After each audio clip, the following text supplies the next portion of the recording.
brother. Beautiful. Ladies and gentlemen, welcome to episode 8.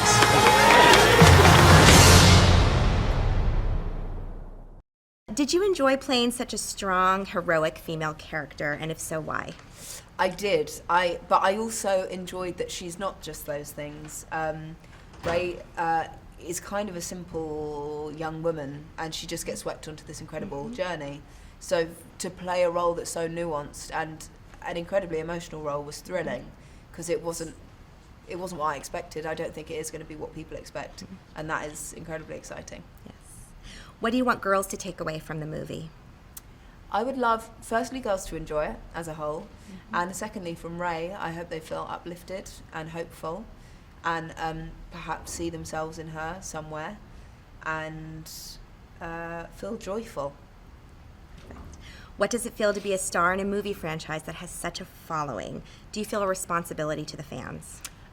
I think JJ and Kathy probably feel more of a responsibility than I do, because I'm just saying the words, trying to do a good job.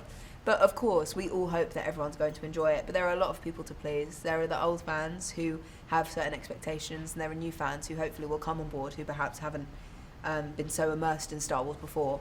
And I think with JJ at the helm and Larry writing the story they have, combining the old and the new so brilliantly, I think it will appeal to many, many people. Yes. First there was Princess Leia, and now there's Rey. How are they similar, and how are they different? The main difference is that Leia comes from privilege, and Rey doesn't. Leia is obviously born into something. There's a certain level of hierarchy and everything, and Rey is definitely at the bottom of the pile. She really is just working to live. Every day. She's not in charge of anything. She doesn't really have anyone to have relationships with, be them brothers or husbands or a squadron, I guess, underneath her.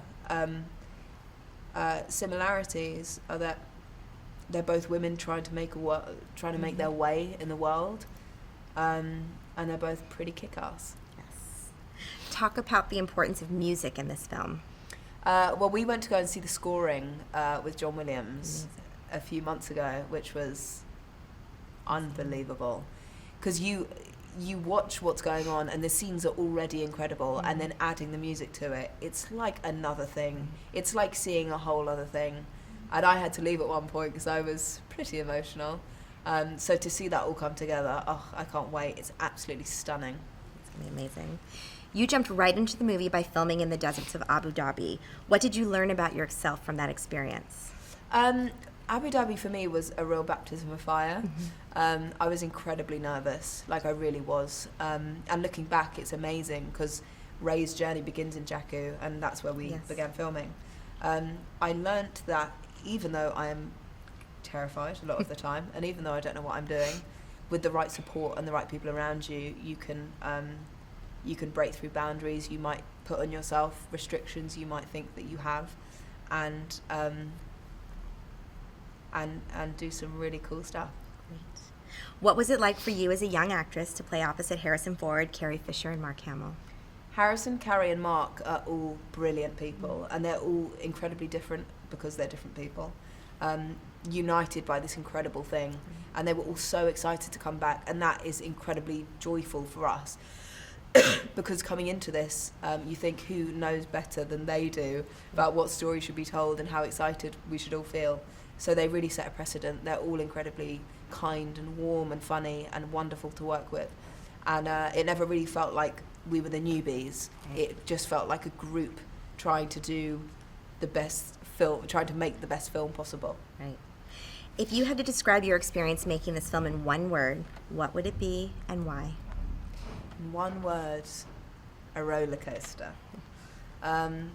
Because my Star Wars journey has now spanned over 2 years. I started auditioning over 2 years ago. And so obviously within 2 years, not only with this film, but many, many things have happened. So I've hit every emotion possible. So that is why I would say roller coaster. Last question. You've never worked on such a large-scale film before. Tell us what you thought of the sets and the creatures, and did it inform your acting in any way? I think for me, it didn't feel like working on a huge film. The way people talk about huge films, it didn't feel like that. It felt intimate and kind of small. And then you realise, obviously, the span of how many people it takes to make such a film.